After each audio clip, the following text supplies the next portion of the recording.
नमस्कार। आज हम बात कर रहे हैं पश्चिम एशिया की और वहाँ जो भू राजनीतिक समीकरण बदल रहे हैं उस पर।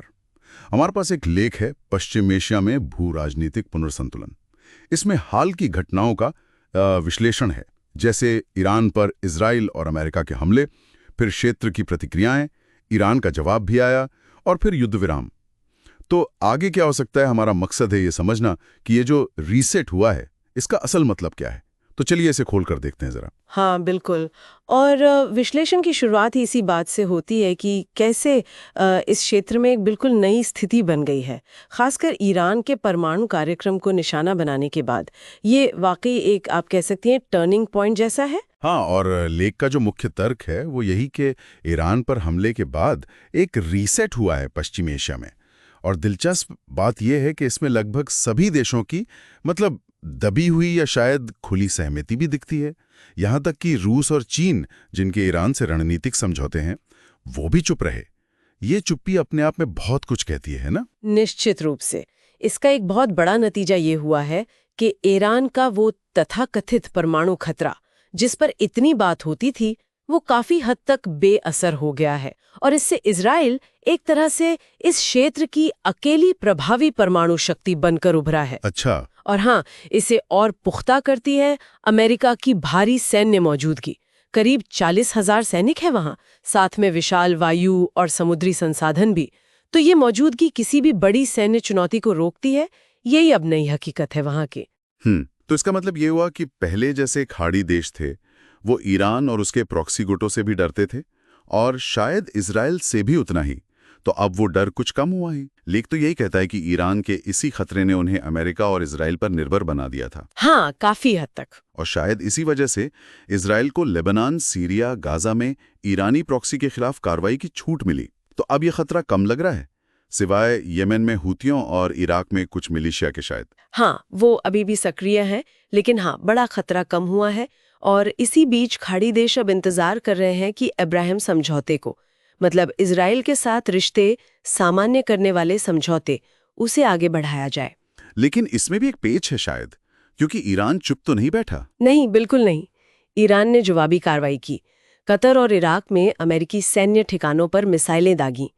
ईरान इसे कहा तो कि ये सधावा बदला है, पर यह कदम बहुत जोखिम भरा था। खासकर कतर जैसे देश की संप्रभुता का उल्लंघन करना, ये गंभीर बात है। हाँ। और ये दिखाता है कि ईरानी नेतृत्व इसे अपने अस्तित्व के संकट के तौर पर देख रहा है। ऐसा लगता है कि अमेरिका और इजराइल का जो असली मकसद है वो शायद सत्ता परिवर्तन ही है।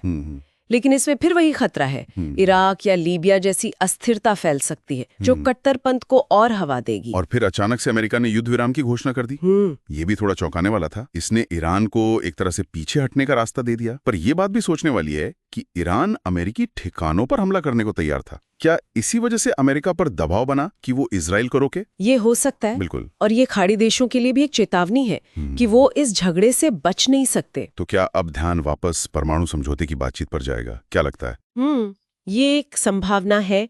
अगर हम बड़ी तस्वीर देखें तो लेख का तर्क है कि खाड़ी देशों के लिए अब इस पूरी प्रक्रिया का समर्थन करना जरूरी हो गया है, ताकि क्षेत्र को और ज्यादा तबाही से बचाया जा सके।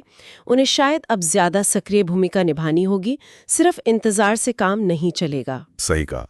लेकिन जैसे ही एक तनाव कुछ कम होता दिखता है, एक दूसरा उभरता नजर आ रहा है। लेख कहता है कि ईरान के परमाणु कार्यक्रम पर हमले के बाद इजरायली प्रधानमंत्री नेतन्याहू की घरेलू स्थिति मजबूत हुई है। हाँ, ये एक अहम बात है। और अब उनके वो एरेत्स इजराइल वाले सपने को, मतलब जॉर्डन नदी से भूमध्य सागर तक की भूमि, उसको पूरा करने में कम बाधाएं हैं। इसका मतलब गाजा और वेस्ट बैंक का विलय भी हो सकता है, शायद 2026 के अमेरिकी चुनावों से पहले। ये तो बहुत बड़ा बदलाव होगा। और यहीं पर सबसे मुश्किल सवाल खड़ा होता है।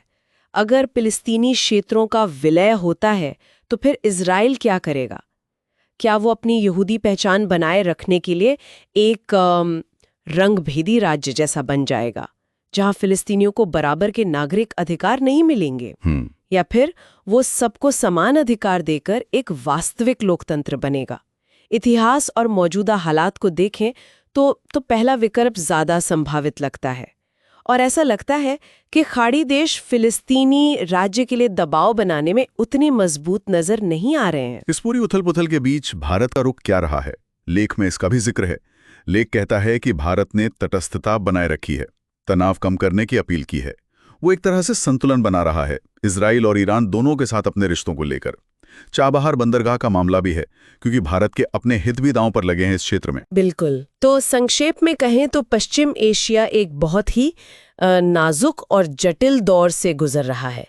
ईरान का प्रभाव कुछ कम हुआ है, अमेरिका समर्थित इजराइल ज्यादा मुखर है, फिलिस्तीनी क्षेत्रों के विलय का खतरा मंडरा रहा है, और दुनिया की बड़ी शक्तियां या तो किनारे खड़ी देख रही हैं या बहुत संभल कर कदम रख रही हैं।